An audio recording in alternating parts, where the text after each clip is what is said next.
Small Foundation is a family foundation focused exclusively on sub-Saharan Africa. Our focus is on rural, micro, small, and medium enterprises and trying to build the ecosystem around that rural enterprise. We try to improve access to finance, knowledge, human capital, social capital, and networks. We do everything from grants to debt to equity investments, and we focus primarily on intermediaries. We see the challenge as really looking at eradicating extreme poverty in sub-Saharan Africa.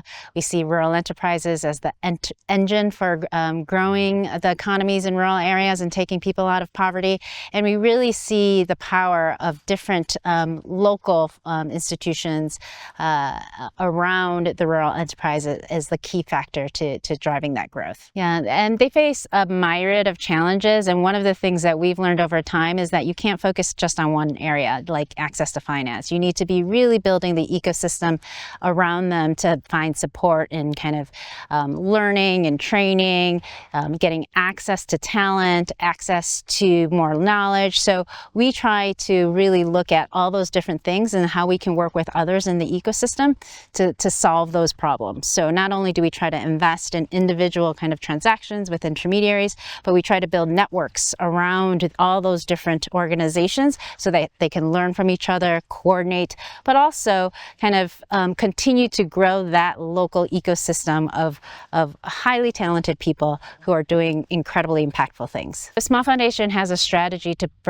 grow local funds in Africa, and it has a few different pillars that we're focusing on. And it's not just growing the fund managers, but also all the capital that is coming into the fund managers, and as well as the enterprises that they're trying to invest into.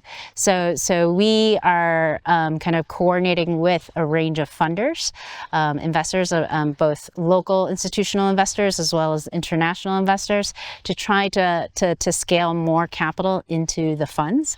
At the local fund level, we're recognizing the range of challenges they face as they launch. So everything from warehousing capital that is required, OpEx, to the actual funds in their investments. So we're looking across those and trying to catalyze different vehicles that can support a range of funds and a range of fund managers.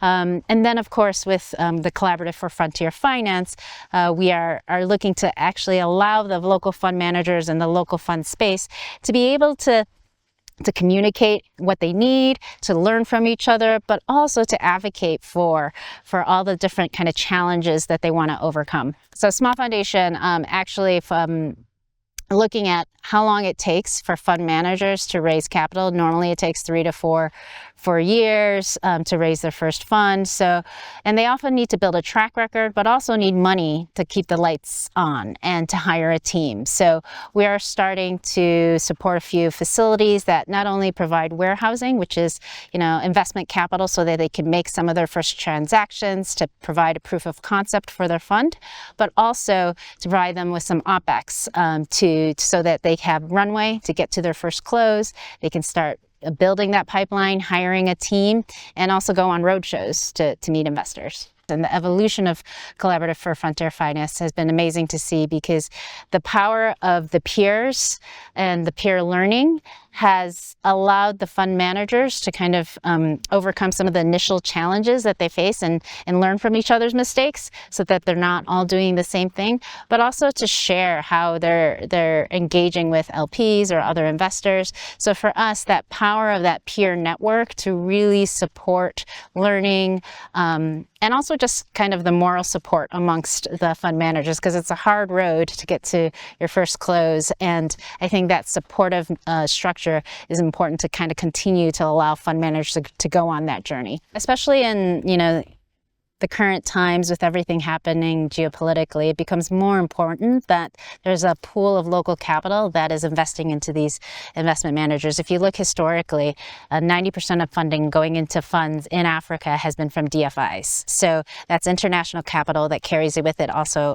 foreign currency risk, but it's also a shrinking pot as the international dynamic is changing. So it becomes more and more important for local capital. So whether it be from the pension funds, local fund financial institutions, corporates, insurance companies, that they actually come in to be investing into these local funds. It takes away the foreign currency risk, but it also means that these are long-term investors committed to the economies that they're operating in, and it makes sense for them to be the ones investing into these longer-term funds and different types of fund managers. In about 10 years, I think you'll see a lot more local capital, a lot of the local pension funds and institutional capital placing more money in the fund managers. I think you're going to see a lot more diverse group of fund managers offering a lot of different products to SMEs.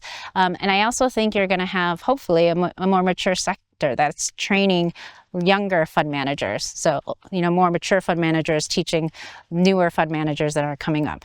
I think that means that hopefully that there's more capital flowing to these enterprises, to all of the rural enterprises, and that means that their needs are met with a diverse group of financial capital, but also a really vibrant ecosystem where they don't rely on international capital, but it's all really done within the communities themselves.